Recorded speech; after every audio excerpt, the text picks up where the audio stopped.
Welcome back to this episode of Japan's top business interviews. My name is Greg Story. I'm the president of Dale Carnegie Training in Japan, and my guest today is an old friend of mine, Laurent Depus, who's the Japan president of a big French bank called Natixis.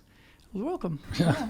Thank you very much for joining me. Hi. Nice to meet you again. So, Laurent, for those who don't know you and don't know much about the bank, could you just give a little bit of background about yourself and the bank and what's happening in Japan, what sort of business you're in, and we'll explore from there some leadership ideas that you've come up with. Okay. Well, I'll start with the first thing. I always stress it because my company is French, but I'm not. I'm from Belgium. Okay. And I've been here for about 32 years now. Oh, with small gaps.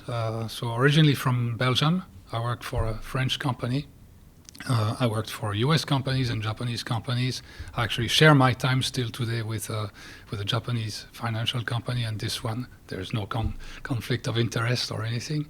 And I joined here, I came here at the time of the bubble with a background that did not really, I was a banker already, but I had a background that did not predispose me to work in finance. I studied interpreting in Belgium. The idea at the time was to become an interpreter at the European Union in Spanish and in English. I never got to do it. I joined the Chase Manhattan Bank, as it was called in those days. It's still called Chase after various mergers.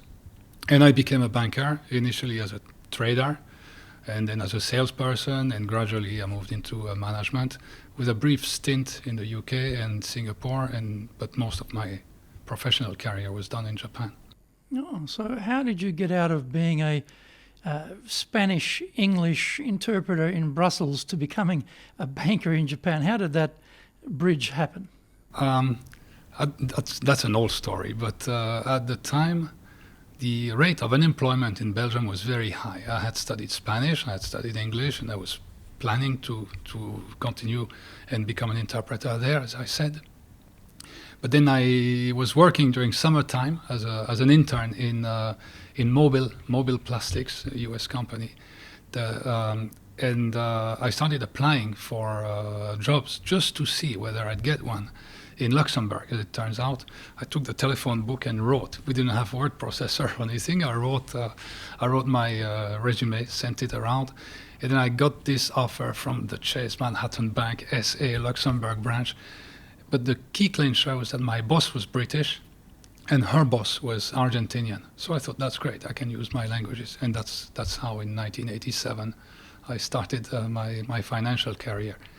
I moved on to Chase in Tokyo. I did various things there. Then I moved to another French company, and then I became a Japanese banker as well.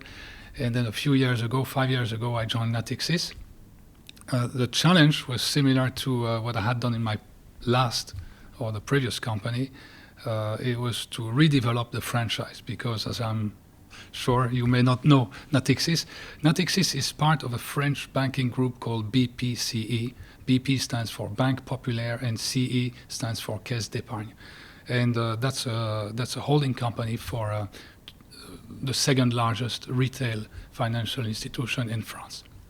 Natixis is the CIB, so the corporate and investment bank part of this. So this is where I am. So my business is in corporate and investment banking in Japan with Natixis, not in retail. And our clients would be financial institutions and life insurance companies or hedge funds, asset managers, corporates, or basically institutions, but not retail. Tell us about your first experience of leading in Japan when you first, I guess with Chase, when you first got here. When I was with Chase, I was still junior. I had just started, so I became a desk head and all that. But I think it gave me a pretty good insight in how the Japanese function. And that's actually 30 years or a bit over 30 years later, I'd be at pain probably to be working in Europe because most of my professional education was done in Japan. So I'm more used to the way the Japanese are working probably than I am to the way the Westerners are working. I worked for a few years overseas, and I decided to come back to Japan. It's rather different, but at the base, people are people, so the same things prevail. But the way of expressing things is often different. What did you find that was challenging when you first got here as a leader? As a leader, I think actually the thing I found the hardest was probably to get the rest of the management team overseas to understand how the Japanese worked, because the Western approach, on a number of levels, is very different. The simplest one would be, if you want to get something done overseas, you'll go to the top of the company and you hope that this will trickle down and some decision will be made and will trickle down.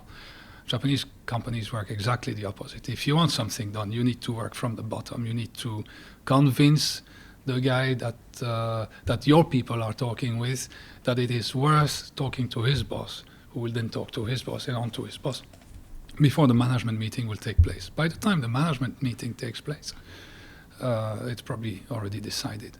So the key is, how do I get my guys to do the party line, or to execute the party line, or the strategy of the company?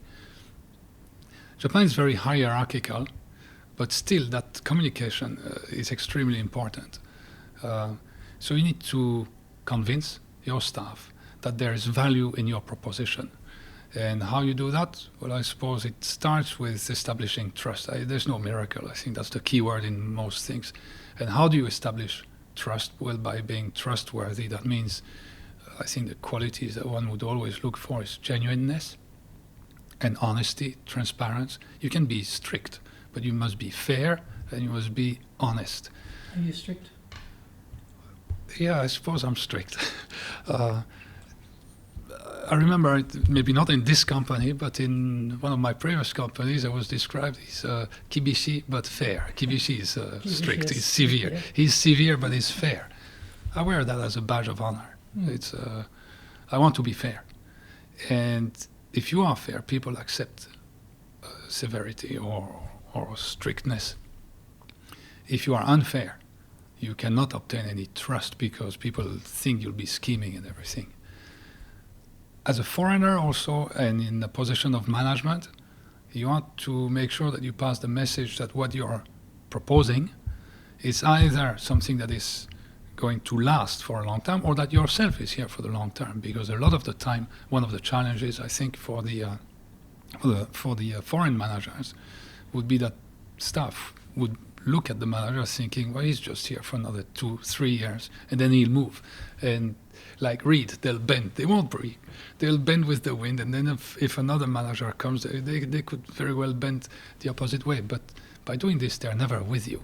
So you need to get them. You need to get adhesion from your staff. How do you do that when often head office wind changes? You know, the classic is new president. What was out yesterday is back in, or they've got a different way of approaching things, or is a different thrust, and suddenly a new direction. That's true, but the basics, or the basic principles would probably remain the same. Your business may change, but things will not change. You still need to take care of your client. Pay attention to detail, in this country in particular. Make sure that you are not flogging, particularly in my industry, it's easy to be seen as someone flogging products and then disappearing in the sunset. You want to make sure that you're trustworthy again. This person is selling me, in my case, a financial product, but is he disappearing after taking his commission? This is particularly for securities companies more than banks. This is something that could be perceived sometimes, and I'm pretty sure that there are companies or there are people who act like this. So you need to keep your values, and to myself as a manager with my head office, to not compromise on some of those values, because they would ultimately damage your client. And if your salesperson, or if your client-facing employees, or client supporting all the support functions in the company feel that you're not really interested or genuinely interested in giving something proper, ultimately, you will lose trust. Normally when foreign companies come into Japan, they have their company culture, they have their strategy direction, and they implant that over the top of the Japanese staff. So when you first came into Japan, and you started to rise in the ranks and became a leader. At what point did you start to discover that a Western framework of leadership wasn't going to be as effective here as perhaps outsiders might have thought? Probably quite early, because I think when I arrived here, initially, I arrived, I was very young. I came from Chase, as I said, in Luxemburg. And, suddenly I'm here in the big metropolis at the peak of the economic bubble, as it were, at the time. And I was expecting something. I was expecting planet Mars, and then I realized that in fact, no, they're pretty much similar. Everybody's similar. So that was probably the first lesson was it's not all that different, and basic principles will remain the same. The way to express them, or the way to express oneself, is very, very different. And what did you change in yourself, in your expression, from before? I'm not sure if I changed anything. What I observed was when I looked around me, and particularly speaking about foreign managers or foreigners visiting Japan in business, I sort of classified them in three types. There was the type that I'd call the colonial type. They'd come here, they'd think that Japan is wild and people are uneducated, and they are here to teach and lecture. All those people fail, because Japan is far from being uncultured or uneducated. They are very, very well informed and so forth. Another type is the other extreme, the guys that suddenly decide that they are going to become Japanese. And they try hardest, they'll do all sorts of things. I think you do karate, but I'm sure you met some of those people who will get onto dojo and they say, okay, I'm going to become more Japanese than the Japanese. You will also fail because you're not Japanese. So the key is, I studied Latin and Greek. That's my background, and philosophy. The key is what Socrates called mediocrity, but mediocrity in the original sense of the word, the criterion of the middle, the right balance. I'm a foreigner in Japan. I'm not going to be able to change this, but I should not be arrogant about being a foreigner, because nothing says that it's better where I come from. So I'll have to accept a lot of the things that are here. And at the same time, I'm working, and I have, in this case, for a foreign company, and the Japanese that have decided to work for this company have chosen to work for a non-Japanese company. So, I'm sure a lot of the foreign managers have heard this sometimes. Oh, yes, boss, but this is Japan, it's different. At the beginning, I had to take this. These days, I don't have to take this anymore, because very often I have spent a longer career than they have in this country. So those who will come and say, no, Laurent, this is different, Japan is like this, don't lecture me about the way business is done in this country. I've probably worked longer than you have in this country. There's always good points, bad points on both sides. One of the most enriching experiences I've had was a few years ago, and I'm still there today, after I sold one of the entities of my previous company to a Japanese group, and that became what is today known as SMBC Trust Bank. Prestia is part of SMBC Trust Bank, which bought up Citibank. Yes, that's it. So the origin of the company was Société Générale Trust Bank, where I had gone and worked, and of which I was president. We arranged to sell this entity and the license to SMFG, Sumitomo Financial Group. And then we became SMBC Trust Bank. I became the chairman of a Japanese bank. And the idea at the time was, let's build a domestic bank with a French touch. Now, why they picked a Belgian to give the French touch, you can debate, but it was extremely enriching, because it exposed me, after 25 years at the time of Japan, and I thought, okay, I know Japan. It exposed me to Japanese corporate or financial institution culture from inside, which is completely different. So, what was different? I put it in a memo that I wrote years ago as we were trying to build that culture. First of all, maybe if I can, I go back to something I always believe in business.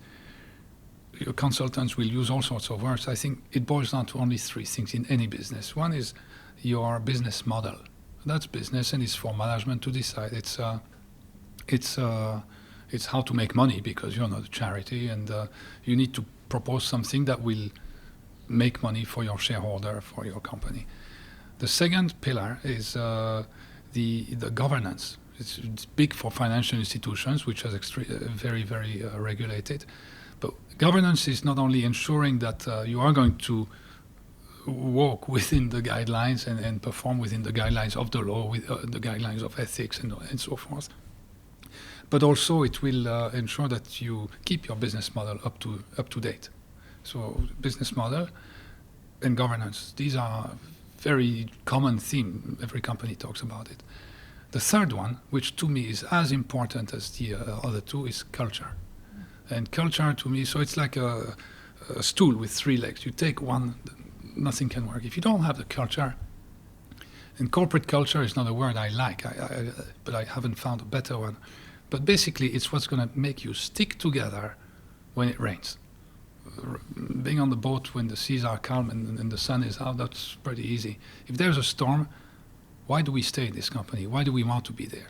And a few companies in the world have managed to build very, very strong culture. To me, it was extremely important. So back to your point, when we became SMBC Sintaku Ginko, SMBC Trust Bank, we tried to devise, how shall we build our culture? And I started thinking, how do I explain to the Japanese new owners, let's say, or my new Japanese colleagues, who all come from the same company, they left school, they got there, and they know only that culture. How do we explain to them how we, and by we I mean not the foreigners, but the Japanese working in a Western institution in Japan, how we are? And it led me to, I started writing a memo, which I thought would be rather short, ended up being quite long, because I started thinking, in order to explain our culture, I need to point out to them their culture. And then I started realizing how and where the differences are. The first point that was very clear is there's no good or bad model. The Japanese model is very top-down, very hierarchic, very disciplined, and that precludes a lot of the time initiative. But it's very disciplined, so it's smooth. Once the top has decided something, everybody goes. The Western style is very chaotic because there's much less discipline in general, but there's values of initiative, and people are encouraged to think, to bring ideas. That cliche, bring me a solution, don't bring me a problem. Well, in the Japanese companies, bring me the problem, we'll send it to the thinking department, and they'll come back with a solution, so don't worry about it. We started looking at how people operate. And the culture shock that happened a lot between Japanese themselves. So, for example, I remember, how Japanese companies can decide that you will be sent to Osaka or Timbuktu next week or in 2 weeks. And it's like this because you kind of belong to the company. It never happens in a Western company. And I remember the person who became the CEO after I was the CEO, so I was the chairman, come to me and said, Depus, I don't understand. We asked this guy to go to Osaka in 3 weeks, and he said no. What does it mean? Well, no means no, because in his world, or in his way of thinking, he's joined the company because he wanted to work in this kind of area, in this kind of company, in this town probably. So he might have some degree of flexibility, but the first question he will ask is, what's in there for me? Why are you sending me over there? Why should I go there? What about my family? Whereas a Japanese person would probably just think, well, it's like that. And I remember one of the staff, the Japanese staff, who was being dispatched somewhere. I asked him if it was okay with him, and his answer was like, well, it's like that. It's like that. We are salarymen.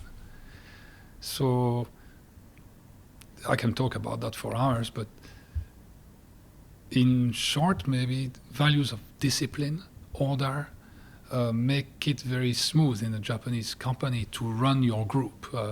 The HR department picks people and sort of puts them, exaggerate, of course, but like pawns on a chess game. Whereas in a foreign company, where you need to deal much more with the ego of people and explain to them why they should be doing this or something. The route remains the same. If you want the Japanese to go where you want them to go, you need to show some light at the end of a tunnel or some sense of direction. It looks top-down, but in fact the boss swims with the team. So you're all swimming in the same direction. A boss that says, you guys go there, I don't think it can work. And this happens sometimes in hierarchical societies, such as France could be like this. I think the Anglo-Saxons are a bit less vertical.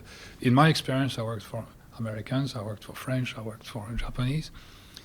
The Americans, it's hierarchical, of course, but everybody's got a voice in it. The French make a lot of noise, the unions, the strikes, everything that we can see on TV. But ultimately, what the boss says is done. They complain about it, but it's very hierarchical. The Japanese look opposite. The Japanese look like it's very hierarchical, but there's quite a bit of input from the bottom. Are you doing business with Japan? Do you really know how things work? Japan Business Mastery provides the answers. Do you have the right networks and know how to create them? Do you know how to get on the same wavelength with Japanese buyers? Do you know what being trustworthy looks like from the Japanese perspective? Japan Business Mastery is based on more than 30 years' experience in Japan and will become your go-to guide. Want to succeed in Japan? Buy Japan Business Mastery now. I was going to ask you about that because earlier you said in a Western concept, convert the boss, it'll go down the line and whatever you want to happen will happen. But you mentioned that Japanese system has got to come up from below. Yes. And yet we talk about it's a hierarchical top-down system here. So that's a little bit sounds contradictory, doesn't it? It does. It does. But I think it's all the thing in Japan, like what you see and what you get sometimes are different, that hone or tatemae. So hone being the real truth and the tatemae being the superficial truth. Yeah. Yes. So the tatemae, so the facade, the way it looks, is the boss will come and says, we're all doing this, and everybody will do it. But it's in fact the result of a process where people have been working on, do we have to do this, or should we do this? Should we do it this way? And then it percolated, but up. And then the boss basically agrees to do this, and then he gives the word. Then everybody gets in line and executes. It's very disciplined in its implementation. It is in a way it's not democratic, but it's very participative in its actual, at the time of devising the plan. However, those who devise the plan are not a broad range of people. They will be pre-selected, as you probably know. There will be these strategic departments, these thinking departments, as I called it before. Those ones will go and think, okay, we should do this, this, and that. One of cultural problems, I suppose, or issues, is when you have a senior manager from overseas saying, let me see the boss. It's not moving fast enough. Let me see the boss. And it doesn't work. It doesn't work because in some cases the Japanese boss will not even have been made aware yet of what's going on, and they actually have little real power to go and get something done unless it comes from under. And they often don't want to second guess their staff or run roughshod over their staff either. They feel they want them to have buy-in, don't they? Yes, exactly. But that's the key word. I think it's when I say people swim together, and that's the trick, I think, of management. Like, how do I get the people to buy in and to follow this? And even when it's hard, or still swimming in that direction, there's attention put to that. So it's much less individualistic than it could be in the West, I suppose. Mm. In my experience too, when we have engagement scores, surveys done in big organisations, they come back, you usually at the off-site somewhere, Singapore, Hong Kong or something, usually the APAC hub, and you turn up and they're unveiling all the scores, and you're sitting there and you're watching APAC scores relative to the rest of the world, and the engagement scores are quite a bit lower. And then you get to Japan scores in APAC, and they're absolutely the bottom scores. And of course, the people who are sitting in Singapore and Hong Kong, the bosses are looking at these scores going, well, Greg, what are you doing in Japan? Look at these scores, they're terrible. You better fix those scores up. How about in your own experience when you're doing these sort of comparative scores across the regions that the bank operates in? It's a number 2 bank in France. It's bound to have many regions, many participants in a survey like that. How does that go for you guys? Staff engagement or commitment to the company, I think, first of all, I'll separate it between Japanese companies and Western companies. I think that in Japanese companies, they're pretty strongly engaged because, particularly when the company is prestigious, those people have joined the company for the brand. To simplify it, Westerners will join a company partly for the brand, but mostly because they want to do this kind of job in that type of company. And if they want a bank, they would like to be maybe a trader or a salesperson, or they have an idea of what they would like to reach. The Japanese will join the brand, and they are extremely faithful to the brand. And there's very little move. In fact, as you know, they join after university, and they're probably going to spend most of their life there, or at least within the confines of the greater group, or the Zaibatsu, or something like that. Western companies more individualistic, and the Japanese working for for Western companies, a bit more like Westerners in that sense. First of all, they join Western companies because they are not Japanese. That's the most basic reason. It's working for a Japanese company in Japan is what everybody does. Working for a foreign company in Japan, that's special. There's something to it. Then there's various degrees of engagement. So when we look at those engagement rates in my company, it's the same. We have these kind of regular, every 2 years, I think it is, staff survey or whatever kind of survey you have. And typically you'll find, first of all, cultural traits or trends depending on countries. Indians are most of the time responding a lot to those things. There's probably 100% response rate in itself, and they are generally quite happy in their feedback. The French probably participate less. They'll probably take this in many cases as a chance to voice concern or complaints or something. Japanese show less involvement. So first of all, the participation rate tends to be lower or more average. You need to push them and please do this. Your voice is important. But I think culturally, it's all about the group here. So probably it must be ingrained, but how does my voice make any difference? So there's less participation, and then I'd say they would be between the Indians and the French. They in terms of satisfaction in general. So India ranks very high. They're very high. Yeah, okay. What I've seen is like they're always happy. Like, how do you like your company? We love it. That's often like that as a general. I mean, I'm sure there's exceptions, but to stereotype the whole thing, they're pretty happy. The French would be relatively unhappy, even though their life is quite good. And the Japanese will not really say. So they'll stay like, they're never very negative, with exceptions, of course, as in everything, but they're never very positive either. So all those surveys, I think, have to be taken with a pinch of salt. It's not that the situation is much better in India or much worse in France. It's still the same company, the same principles prevail. And are you able to explain this to headquarters? Because I always found that they just literally look at the numbers and are extrapolating that, wow, we must have a major engagement problem in Japan. Look at these scores. Trying to explain that on a scale of 5, a Japanese person scoring 3 would see that as a very good score. Yes. Yes. Whereas in Australia, that score would be considered pretty marginal. It can be. Usually, it raises questions. So it's a matter of explaining it. Once it's explained, it's fine. Also, it's rarely the only indicator, right? In Western companies, also you'll have natural staff turnover. So we're looking, for example, at the turnover rate, and on different types of industries or different types of businesses within the same industry, you expect to have more or less turnover. So you know that with practice that in support functions, for example, in a foreign company, if you had a turnover rate of 5%, it's pretty comfortable. That's above 5% you worry. But in Hong Kong or Singapore, 5% is low. So you think, okay, it's normal. Even if you're at 10%, you're like, it's okay. 10% in Japan in a support function, that's bad.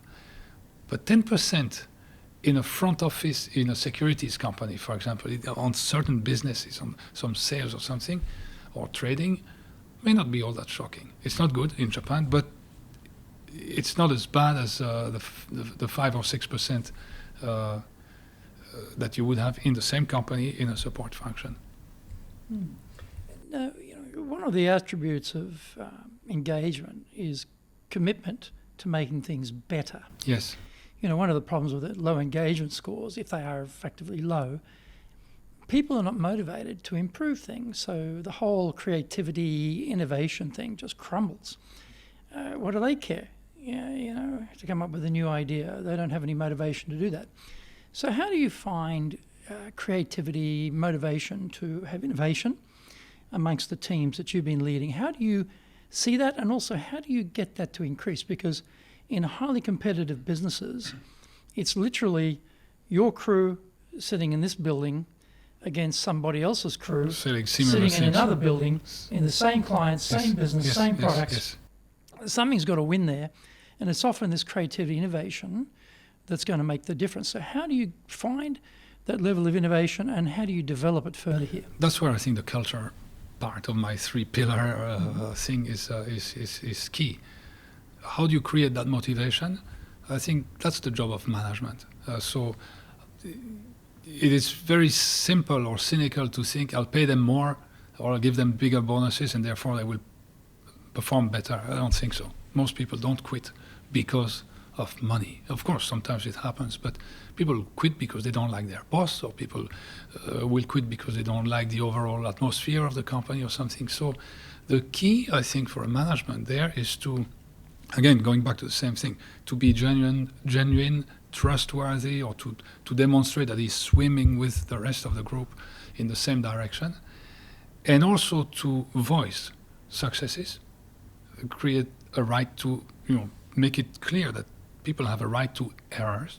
Otherwise, you cannot promote initiative or motivation. How do you do that? I mean, this whole thing, Japan is a mistake-free zone. Zero defects, no mistakes. And one of the messy bits of innovation, creativity, there will be mistakes. There will be mistakes, yes. Because you've never done this before, you're going to something new. So how do you balance out that Japanese fear of, first of all, stepping out and doing something new, and secondly, maybe mistakes are going to come on the way, and do I really want to have my name attached to that? When it comes to innovation or motivation or initiative, I think it's not all that complicated. It's true. It's a country where the tolerance for mistake is very little. But when you bring something new, you're entitled to making mistakes. It depends what kind of mistake. But one has to relativize those mistakes. You cannot say like every mistake is the same. In fact, there's very few, and that's often what I explain to my staff. The point is to move.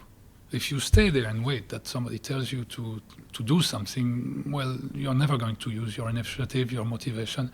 You're not going to put your own print on anything that you do. And a lot of people, if they want to become a manager, would like to put their own print on what it is that they do. And so when they do that, they need to decide to move from A to B. And sometimes B is there at 90 degrees, but you start going off in that direction, but maybe you're at 45 degrees. What I often try to impart to my guys, if you stay there, nothing's going to happen. But if you start moving in the general direction, there's very few decisions that are totally irredeemable.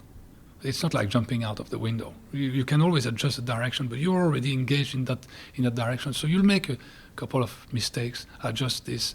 There will be teething pains on a new whatever system or a new product and so forth.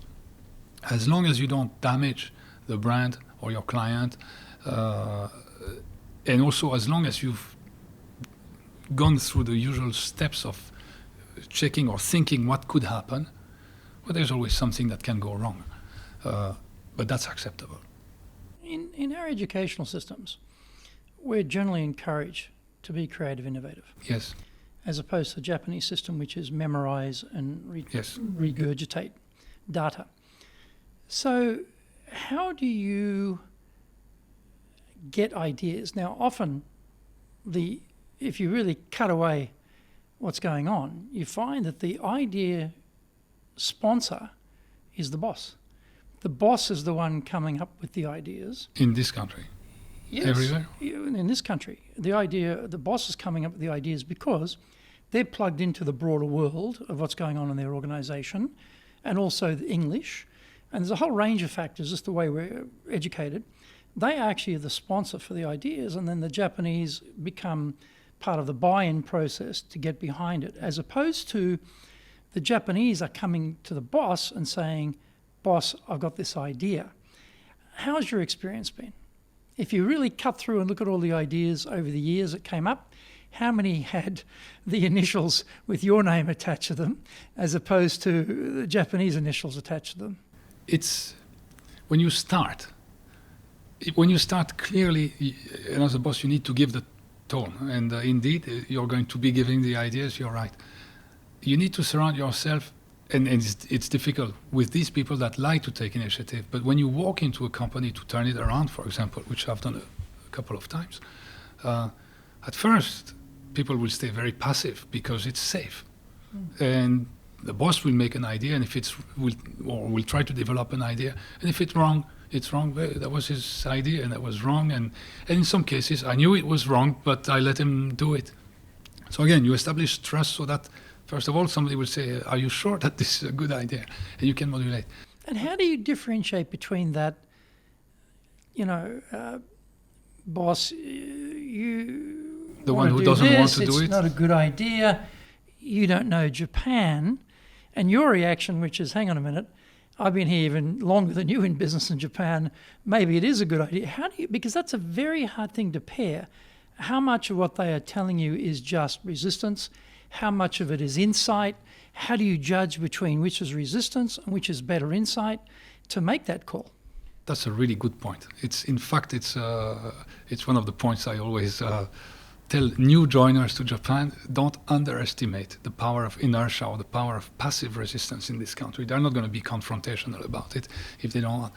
But to your point, I think it starts with you and maybe one or two persons that will bring ideas. So if you are lucky enough to have someone that you can rely on, and then somebody will give the tone, and then people will see, these people can voice their opinions, and then something happens, and we get it done.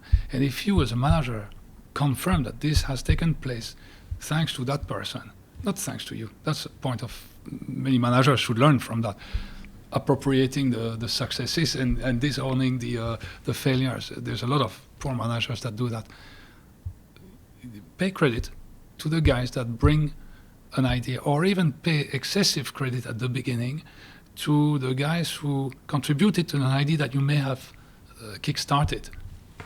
But with that, you'll get adhesion again to your cause, and it will set the tone. So somebody else will start saying, how about this, how about that? When I joined this company at first, it was very quiet. It had gone through all sorts of pains, and people were pretty demoralized. Hopefully there are less today. but I remember the first few months, I would have my weekly meeting at least with all the managers saying, what I want is your initiative. So give me an idea. Like, you're all experts at your job and I'm not. So if you wait for me to tell you what to do in IT, I'm horrible in IT. So nothing's ever going to happen here. But if the guy comes and says, I think we can do this, I'll say, okay, try it. If it fails, I shouldn't be beating the guy saying you're an idiot. I should say, okay, well, try again. And we'll try differently next time. At some point, we'll get something done. So there's a limit to that concept, of course. You can't spend your life causing problems and making mistakes.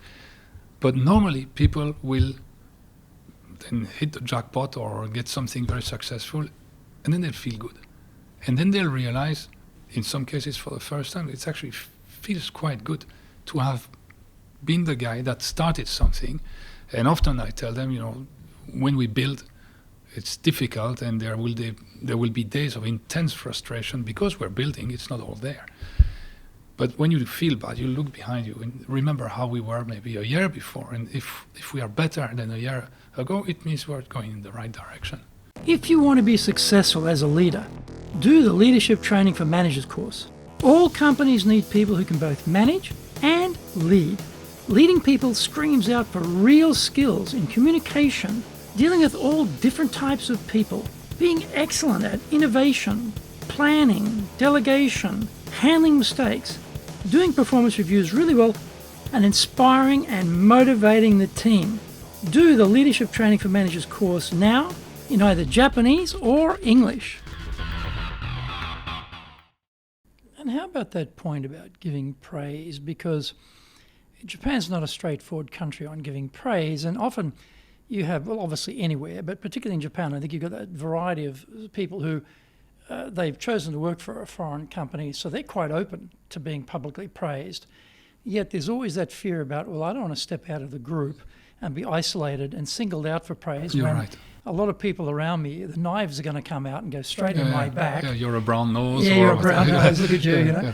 And so that hesitation to be recognized. So how do you go around finding the balance, being able to give recognition to people without making them feel uncomfortable? Again, it's a balance. Some people like or want to be recognized publicly. You can feel that. It's a lot about, my industry is a lot about IQ. And I think most industries are a lot about IQ. What is missing a lot in management is EQ, the capacity of empathy, I'd say. But if you have some, or if you have at least some people around you that you trust and that have it, or something like that, you can feel. So those who like to be recognized, you'll want to do it. I think that praise is extremely important, but it has to be genuine. So it should not be... How would they know it was genuine? When you go and talk to them directly. Sending an email, somebody makes a good transaction or somebody creates something and publishing, it's a bit contrived. It's what it says in the manager's book, you should praise. So you praise, so you do it. It's like wishing a Happy New Year to everyone. You get the message from the CEO, from the deputy CEO, from the sub-deputy CEO, from everyone. How much of that is really genuine? But if it's genuine, like I will go and come and see you and talk to you, and particularly in smaller companies. And if you work in Japan, most of our companies are human size. It's not like you've got 10,000 people in the company for most of the time. But even when you have 10,000, you can still do it. How many people in this company? My company is very small. Here in Japan, we're about 100, which is more than double what it was a few years ago, but it's still very, very small. So of course I have to know I naturally know everyone at least. So you keep a certain distance because you're not everybody's friends. That's you can't confuse. But you talk with people, you meet people. So when it comes to praise, if something is done, a lot of the time I'll go and see the guy and say, well, what you've done is really good. It's really nice. In private, I think that's for some people it's much more important than to have the public tick the box. Email that praises you is important too, but honest praise, direct praise, I think that goes a long way. I've asked you a number of questions about leading in Japan. Is there anything I should have asked you which I haven't? The traps, maybe for a foreign manager, all the key things. One of the things that I often say is there's this misperception that Japan is so nice and polite and everybody is kind. No, it's not worse than elsewhere. It's the same as elsewhere. But Japan is not confrontational.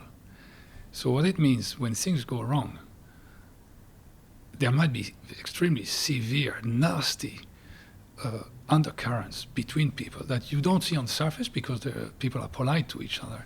A lot of the foreign managers who land here underestimate this. They say, oh, they're so polite. But there might be severe sniping going on, and even politics in the corporation, of course. Not only politics. There's always politics, I suppose, in every company. But when people don't get along, setting traps to each other. I've seen things that sometimes it's like, wow, and you just realize, okay, everybody is human, but in a context where confrontation is discouraged, it intensifies the stabbing or the backstabbing or the sniping or the ninja yes, attack. the constructive thing. So it's a little bit cynical to say that.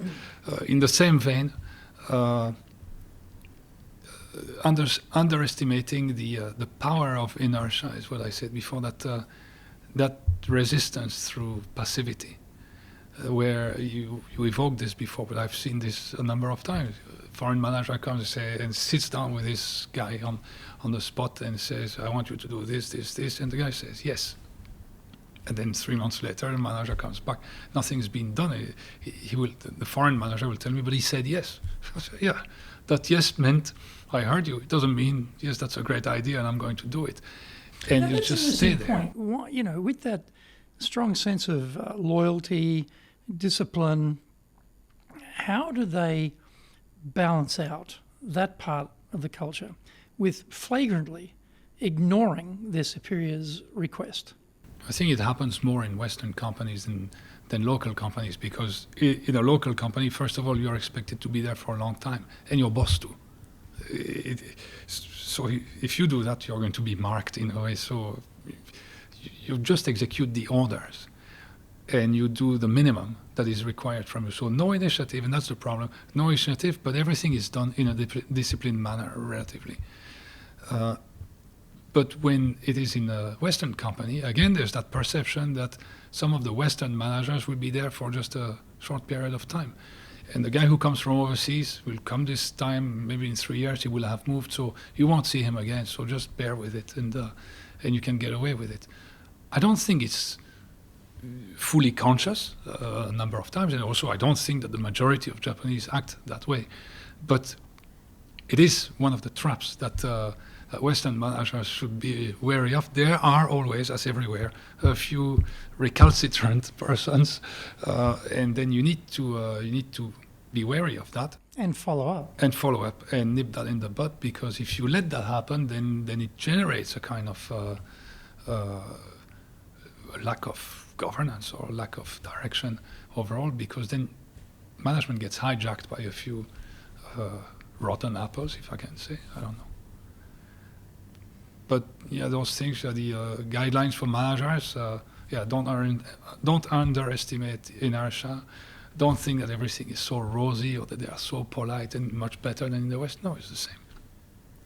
And the third one, I think, to me, is the key. Like, always be genuine, transparent, honest, because I think once people have realized that you're honest and genuine, the ice will crack. Trust will be generated, and once you have trust, mistakes can be made.